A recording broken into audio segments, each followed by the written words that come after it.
When two guards tried to move a black Marine from his son's graduation, no one expected 6 Navy SEALs to rise from the crowd and stop the entire room without saying a word. Solomon Dryden didn't expect anyone to recognize him when he pulled into the parking lot behind Elmridge High.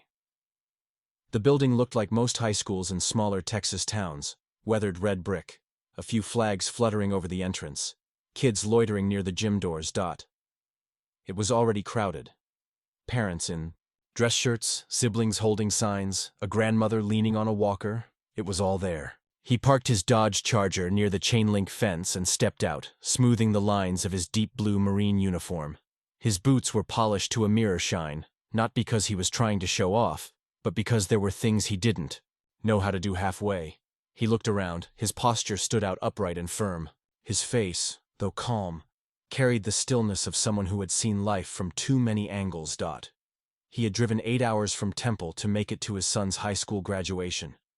He could have flown, but the Charger was his wife's favorite car, and even after her passing 2 years ago, he still felt closer to her on the road. Solomon opened the car door and pulled out a small photograph from the glove compartment.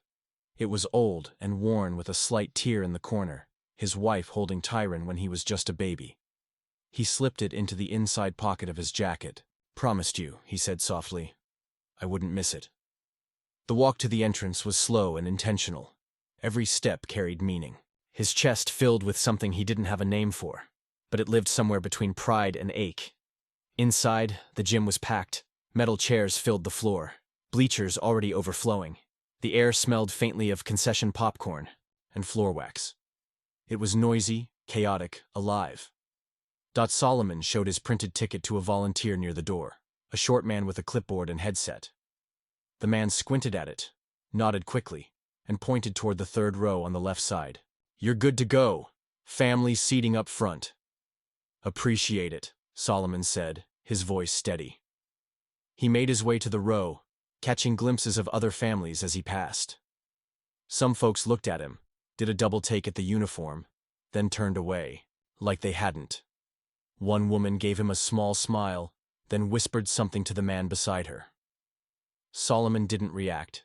He'd been black, tall, and in uniform for a long time. He knew what some looks meant and what others didn't. T. He found his seat and sat down. The chair was plastic, slightly wobbly. He adjusted it without complaint. In front of him, the stage was set. Banners hung across the gym wall. "Class of 2024" in big silver letters. A few school board members stood near the podium checking notes. Solomon glanced at the rows of students lined up at the far end of the gym. Tyron was somewhere in the middle, tall, lanky, with his mother's eyes. 18 years gone, just like that. He remembered holding him the night he was born, still in uniform, dirt still under his fingernails. He'd flown in from Okinawa with only 4 days leave, and now, here they were. He sat still, barely blinking, soaking in the moment. Behind him, people continued filing in, chairs scraped, programs rustled. Someone laughed too loud. A man dropped his coffee and muttered under his breath. None of it touched Solomon. His world was narrowed to the stage, the rows of young faces, and the weight of the photo against his chest. Then the music started. Pomp and circumstance. And the crowd around rose to their feet. A few students looked nervous, others beamed. Solomon stood too, shoulders squared, arms at his sides. The national anthem followed. Everyone placed hands over hearts. Solomon didn't move. He didn't need to. His whole presence was a salute. He thought of his wife again. How she would have cried through the whole ceremony. How she would have fixed Tyron's tie 3 times before letting him leave the house. His eyes stayed forward. But as the last note of the anthem faded, 2 uniformed men began walking down the side aisle, and they were heading straight for him. The 2 security guards moved with purpose.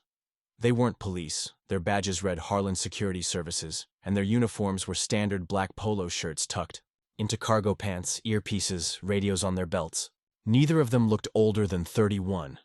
One was short and wide-shouldered with a shaved head and a tight expression. The other was taller, lanky, and chewing gum like he had somewhere better to be. Solomon noticed them right away but didn't flinch.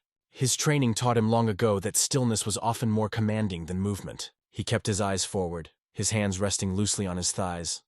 The shorter guard stopped beside him and leaned down just enough to be heard. "Excuse me, sir," he said in a low voice. "We're gonna need you to come with us." Solomon slowly turned. His head. "Is there a problem?" The tall one stepped forward. "Yeah, this section's for families of graduating seniors." Solomon blinked, then reached into his coat pocket and pulled out the same printed ticket he'd shown at the door. "This is my seat. 3rd row, left side. Family seating confirmed. The shorter." Guard didn't even look at the ticket. "We got told it's full." Solomon didn't move. "It was full when I sat down, too." "You want to tell me who gave that order?" The tall guard shifted uncomfortably. He wasn't expecting a calm, clear voice. "Look, it's not a big deal. There's some extra seats in the back. Let's not make this anything." "It doesn't have to be." Solomon's eyes narrowed slightly, not with anger, just quiet calculation. "I drove 8 hours to watch my son walk across that stage. I'll be sitting right here." A few heads had started turning. A woman 2 rows over nudged her husband and nodded toward them. Someone in the bleachers tilted their phone slightly, maybe recording. The short guard straightened up and looked around. "Sir, I'm gonna ask one more time." "You can ask all day," Solomon said, his voice lower now, firmer. "I'm not moving." The tall one sucked his teeth. "Maybe you'd be more comfortable in the back, that's all we're saying." And there it was. Solomon looked at him fully now.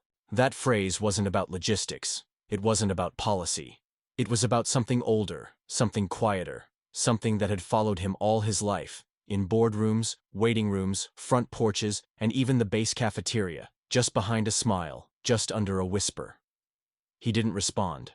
The air shifted around them, the way it does when people start sensing a line has been crossed. The short guard noticed it too. He adjusted the radio on his hip and muttered something into the mic, never breaking eye contact. Solomon stayed seated, staring forward like the conversation had ended, because for him it had. A woman seated beside him, older and pale-skinned, leaned slightly toward him and whispered, "Don't you let them move you." He nodded once, acknowledging her, but saying nothing. He didn't want to make a scene. He wanted to watch his son graduate like any other father. But the guards weren't finished. The tall one lowered his voice again. "Look, you got a problem. Take it up with the school office. We got our orders." Solomon turned his head toward him once more. "You have a name, son?" The guard blinked. "It's Officer Malley." "Not Officer Solomon," replied. "You're private security." The other one stepped in. "All right, that's enough if you don't stand up." He didn't finish the sentence, because that's when the gym door at the far end clicked open and 6 men walked in. No uniforms, no badges, just firm postures, squared shoulders, and faces that said they'd been through worse things than awkward stares and misjudged instructions. They didn't walk in together. They filtered in one by one, taking different spots like they weren't there together. But anyone watching closely could tell they moved the same, watched the room the same, sat the same, still steady and alert. Solomon didn't look back. He didn't have to. He knew exactly who they were. But the guards didn't, at least not yet, and they were about to find out. Solomon kept his focus on the stage. His jaw didn't move, but his mind was turning. He wasn't angry, not yet, but something inside him clicked into place, like a switch he didn't use unless he had to. The one built for survival, for balance, for patience under pressure. The 2 guards didn't leave. They hovered. It was the kind of hovering that wasn't about doing a job. It was about trying to remind someone they had power. But what they didn't understand was that Solomon had lived in places where power was life or death, not some gym with folding chairs and a sound system. A student name was called from the stage and the crowd clapped politely, but people weren't really paying attention to the ceremony anymore, not the ones nearby. They were watching the standoff, pretending not to. The taller guard, Malley, shifted his stance again. He leaned closer, voice quieter this time. "I'm trying to do you a favor here, all right? This doesn't need to get ugly." Solomon's eyes flicked to him. "You don't have that kind of favor to offer." A pause. Malley drew back slightly, as if reconsidering his next move. But the shorter one, Garvin according to his badge, was less subtle. He didn't like being challenged. His hand hovered near the radio again.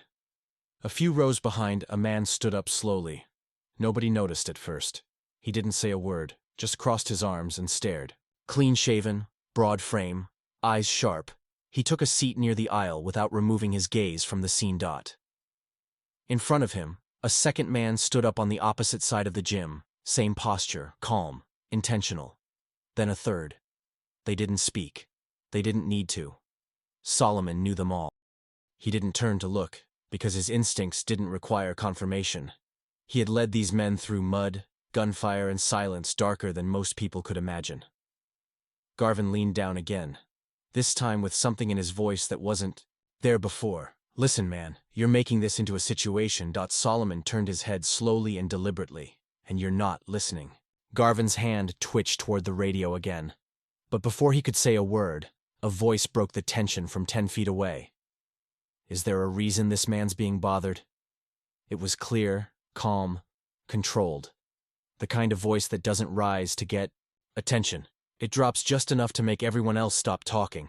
It came from a man standing in the center aisle. Tall, salt and pepper beard, fitted black coat over a gray shirt. His name was Creed Marston.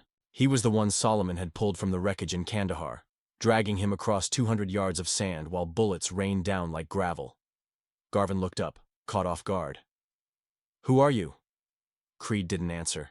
He stepped forward. Once. I asked. You a question? Malley raised a hand. Sir, we've got this under control. No, Creed said. Sharper now. You don't. Another man stood up from the far bleachers, then another. 4 of them now. Solomon remained seated, still quiet. The entire left side of the gym was now watching openly. A boy pointed. A teacher tried to wave attention back to the stage, but nobody was looking at the diplomas anymore. Creed took one more step forward. You're embarrassing yourselves, and you're one breath away from making this worse. Garvin glanced at Malley, who looked less confident by the second. It was clear now. They hadn't expected backup, especially not backup like this. I don't care what your orders were, Creed said. You don't put your hands on that man. You don't tell him to move. You don't ask again. The silence in the gym felt tight, the kind that didn't come from fear, but respect. A quiet respect that started to swell as more people realized what was happening. Solomon finally looked up at Creed and gave the smallest nod. Not a thank you, not a request, just recognition. Creed's eyes softened for a moment. Then he stepped back and took his seat again, arms folded. But the tension hadn't left the air. Not yet, and the people watching were waiting to see what the guards would do next. The gym faded. The stage, the banners, the faces, all blurred into the background of Solomon's mind. His eyes were still open, but his memory yanked him backward 15 years ago, Afghanistan. It was late afternoon in Kandahar province. The sun didn't set gently there. It crashed down like a hammer, turning the sand to rust and the air to steel. Solomon, a gunnery sergeant back then, had just finished briefing his unit when everything went sideways. A roadside IED blew under their convoy, flipping the lead Humvee like a toy. Dirt and metal rained down before anyone could scream. Then came the gunfire, not scattered, coordinated. Solomon didn't think, he moved. He ducked behind what was left of a doorframe, surveying the chaos. Smoke clouded the edge of the valley, but he saw 6 men down, trapped behind the burning wreckage of a second vehicle. Most were pinned. One was already trying to crawl forward, dragging another by the vest. That was Creed Marston. He had just 3 months in country and a bullet through his thigh. Solomon bolted. No hesitation, no radio call. He ran through open ground, dodging bursts of gunfire, sliding into cover behind a blown axle. Creed looked up, blood on his temple, gasping. You're bleeding, Solomon had said. You noticed, Creed coughed. Solomon grabbed the straps of the downed soldier beside him, Enrique Soto, and began pulling. Creed pushed from behind, wincing with every inch.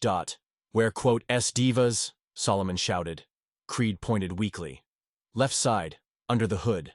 That's when Solomon saw him, a young SEAL pinned under part of the engine block, leg trapped. He was yelling for help, but too far gone to move. Without pausing, Solomon told Creed, You keep low and move when I move. Creed nodded.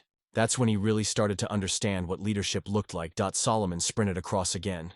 His foot hit gravel, then bone, but he didn't stop. He slid to divas, crouched low, and gripped the edge of the mangled hood with both hands. It wouldn't budge. Gunny, don't! Divas shouted. I'm good. You're not staying here. Solomon braced, one foot dug deep, and lifted. His shoulders strained, his ribs ached, the metal groaned, but it rose just enough for Divas to yank his. Leg free. They fell back together, crawling toward the ridgeline. Gunfire cracked overhead. Creed returned with Soto, limping on his good leg. Two others followed, Lim and Horton, faces blackened with ash, rifles at the ready. When the firing stopped, there were no cheers, no victory speech, just silence and breathing. All 6 of them were alive. Solomon was the last to check out. He stayed on rear watch until the dust settled and the medevac arrived. He didn't speak for a long time after that, but Creed remembered. They all did. After that day, there was never a doubt. If Solomon asked for anything, anywhere, anytime, they'd be there. No matter what. Back in the gym, Creed sat quietly in his chair, eyes fixed on the guard still standing near Solomon. He wasn't thinking about war. He was thinking about promises. The man who had dragged him out of a war zone was now being harassed in front of a high school stage for trying to watch his son graduate. He clenched his fists. Another SEAL, Javier Meeks, walked in and sat 4 rows back. Then Zachary Wells found a spot along the right side bleachers. They didn't speak. They didn't need to. Solomon glanced toward the back of the gym now. Just briefly, his eyes met Meeks. That was enough. But the guards didn't understand what those looks meant. Not yet. And the moment they made the next move, they'd learn real fast. The ceremony pressed on, at least on the surface. Names were still being called. Families clapped, some too loudly, trying to cover up the tension that now thickened the air. But the attention had shifted. Eyes that had once been glued to the stage now kept drifting toward the 3rd row on the left, where Solomon Dryden sat like a statue, and 2 guards stood like they didn't know what to do next. Garvin glanced toward the front, where a school official tried to get his attention. The woman looked nervous, mouthing something and gesturing subtly toward the guards. But Garvin shook his head. He wasn't ready to walk away. He'd started something, and his ego didn't know how to back down. Malley shifted his weight again, his jaw working harder now on the gum, clearly uncomfortable. But he hadn't walked away either. "Sir," Garvin said again, this time louder.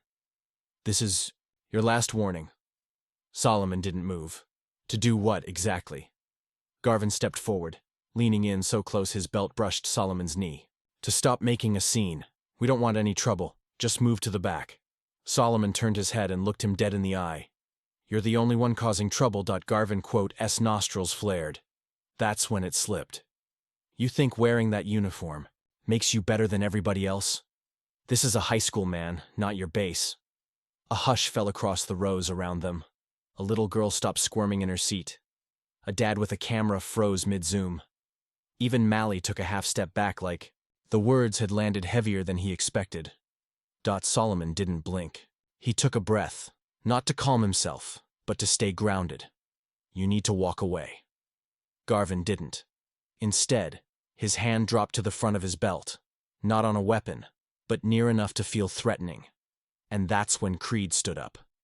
He didn't yell, he didn't posture. He just stepped into the aisle, slow and focused, like the conversation had become his business now. The gym wasn't dead silent, but close. Creed's voice was clear.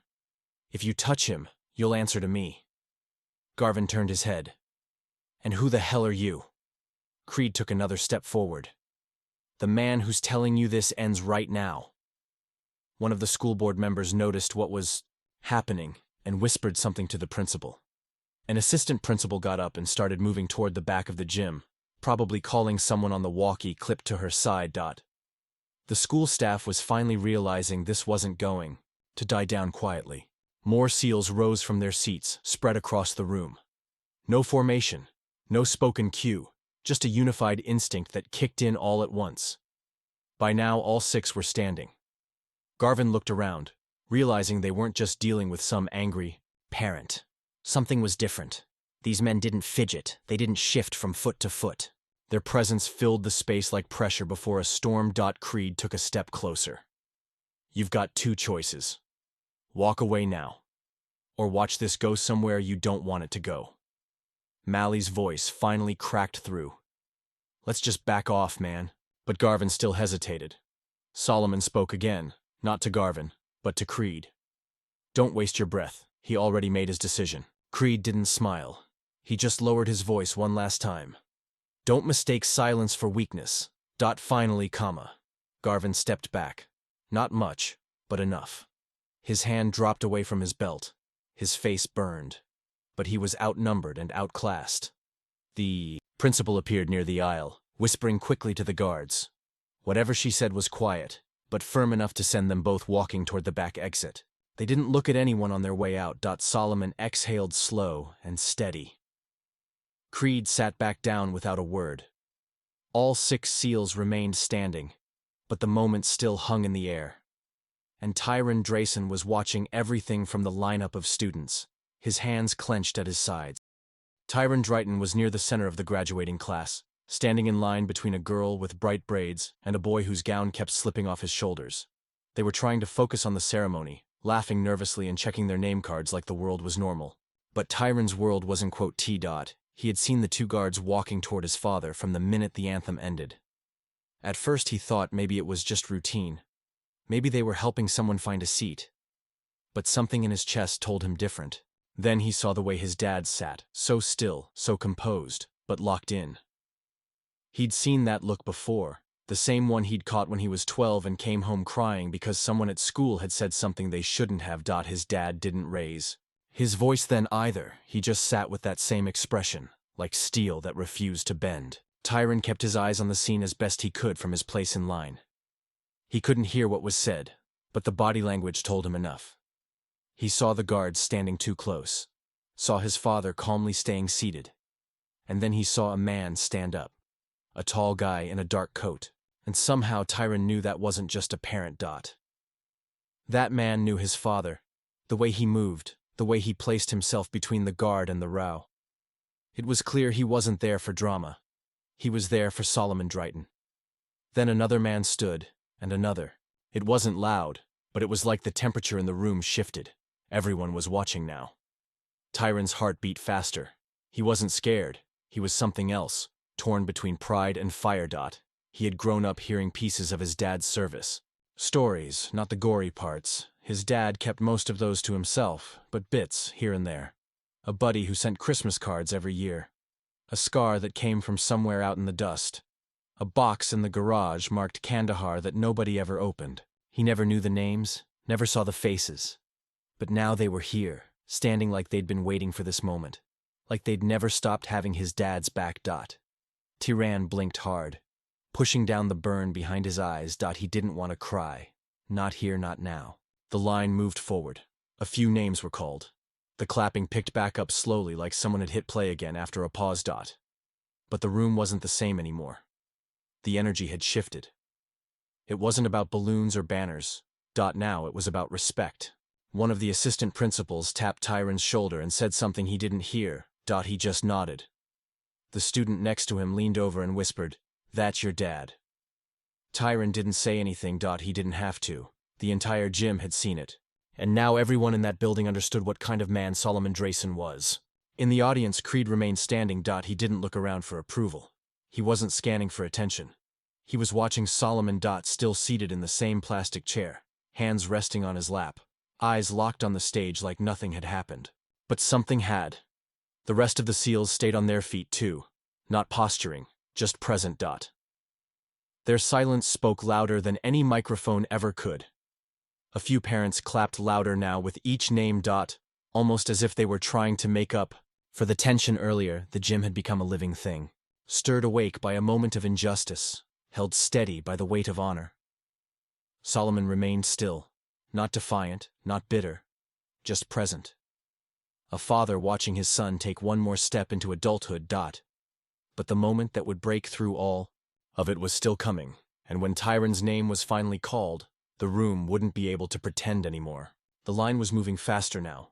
Some students were still fidgeting. Adjusting caps, whispering jokes under their breath, trying to enjoy the moment. But Tyran wasn't in that space anymore. His mind kept flashing back to his father sitting alone, surrounded by faces, but completely centered in that chair like it had been built just for him. There was something about how he held himself, Calm. Quiet. Unshakable. And something about the way those men, those warriors, rose around him without needing to be asked. Tyron realized for the first time that he didn't really know the full weight his father carried. Sure, he'd seen the pictures, the medals in the old wooden box, the folded flag tucked into the bookshelf in the living room. But those things never really spoke. They just sat there like relics. Today they walked. Today they stood. The assistant principal called out the next name, then another. Tyron was 3 people away from the stage. He wiped his palms on his gown, tried to slow his breathing. The girl in front of him turned and grinned nervously. You ready? Tyrant smiled. A little more than you know. He stepped forward, on the other side of the gym. Solomon leaned slightly forward. His eyes never left the stage. He didn't clap for every student. Not out of disrespect, but because his focus had narrowed to the boy in the black robe. With the red and white honor cords. The boy who looked so much like his mother when he smiled. 1 name, 2 names. Then the announcer paused for a second. Cleared her throat and spoke with a bit more weight than before. Tyron Drake. The name echoed. There was a beat of silence, half a second, maybe less, before the room erupted. Clapping, whistling, cheering. But what stood out wasn't the volume. It was the rhythm of it. The sound wasn't chaotic. It was deliberate, coordinated, deep. The 6 SEALs still standing. Raised their hands and applauded in perfect unison. Each one clapped with force. Not performance, a salute without the salute. A gesture that said, "We see you, we see your father, we honor both." Tyron walked across the stage slowly. Chin high, steps steady. His heart pounded, but it wasn't nerves. It was pride. And not just pride. In himself, it was the pride of knowing exactly who his father was, and what it meant to carry that last name. He took his diploma from the principal, shook her hand, and turned toward the audience. His eyes scanned for one person. Found him. Solomon didn't wave. Didn't stand. He just met his son's eyes and gave the smallest, most meaningful smile of the day. Tyron nodded once and stepped off the stage. The applause still hadn't died down. Parents who hadn't said a word all ceremony were now clapping hard. Some stood. A few wiped their eyes, not sure exactly why, but feeling like they'd just witnessed something that mattered. Solomon sat back in his chair and let the moment wash over him. He wasn't the kind of man to cry in public, but inside something loosened. Not grief, not pain, just release. The kind that only comes when the circle feels complete, even if it never really is. The other names continued, but something had shifted. From that moment on, every student who walked the stage walked in the echo of what had just happened. Not because it was dramatic, not because it was viral, but because it was real. But the story didn't end with the applause, and when father and son met again outside the gym, it would be more than just a proud hug. It would be the passing of something deeper. The final name was called 20 minutes later. Everyone stood as the graduating class threw their caps, screamed, with relief, and hugged like they hadn't seen each other in years. Phones went up, cameras clicked, and balloons bobbed above the crowd as the students began filing out through the gym's double doors. Toward the back lot. Solomon didn't move right away. He sat quietly as the noise swelled around him. Soaking it all in, the music, the laughter, the flash of silver and red gowns sweeping by. His eyes followed Tyron as he disappeared into the hallway with his classmates. A teacher gave him a high five. Another pulled him in for a side hug. But even with all the chaos, Tyron turned once, just once. And looked back. Solomon caught it, a brief glance, but it held everything. "Did you see me?" And Solomon's expression gave the answer every second. The crowd began to thin. People shuffled out with flowers and balloons, congratulating each other in loud bursts. Solomon stood slowly, stretching his legs, feeling the weight of sitting in one position for too long. Creed walked over as the gym emptied. He didn't say anything at first, just looked at Solomon, then toward the exit. "You okay?" Creed finally asked. Solomon nodded. "I've been through worse." Creed smiled slightly. "Yeah, but it still shouldn't have happened." "No," Solomon said. It shouldn't have." Another SEAL, Javier Meeks, joined them. "We tried to stay low-key. But once that guy put his hand near his belt," Solomon raised a hand gently, You all did what needed to be done. That was enough. The three men stood there for a few seconds longer, letting the noise drain from the room. Then Solomon said, I want to see my boy. Outside the sun was fierce against the concrete, casting long shadows from the bleachers onto the back lot. Students were scattered in small clusters, posing for photos, throwing their caps again, calling out to relatives. Tyron stood near the flagpole, his gown half unzipped, the diploma folder in one hand, and his phone in the other. When he saw his father approach, he stopped mid-conversation. The crowd around him faded into the background. They met halfway. Tyron was the first to speak. You, okay? Solomon nodded. You. Yeah, Tyron said, then looked down for a second. They tried to move you. I know. Tyron's jaw flexed. I was ready to walk off that stage. Dad, I swear I was 2 seconds from saying something. Solomon placed a hand on his son's shoulder. And that's why you didn't. Tyron looked up. What do you mean? Because you knew I could handle it. And because you handled your moment like a man. You didn't let anybody take it from you. Tyron held his breath for a second. Who were those guys that stood up? Solomon glanced behind him. The 6 SEALs were now outside too. Gathered near the exit, talking quietly.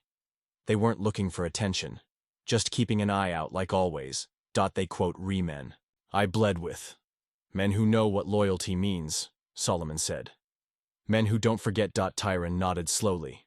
That was powerful. It was necessary, Solomon replied.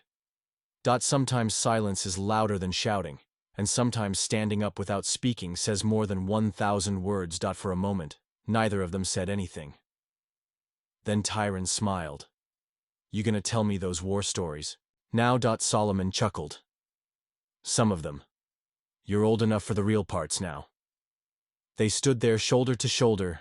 Not just father and son. 2 men connected by something that couldn't be explained. Only lived.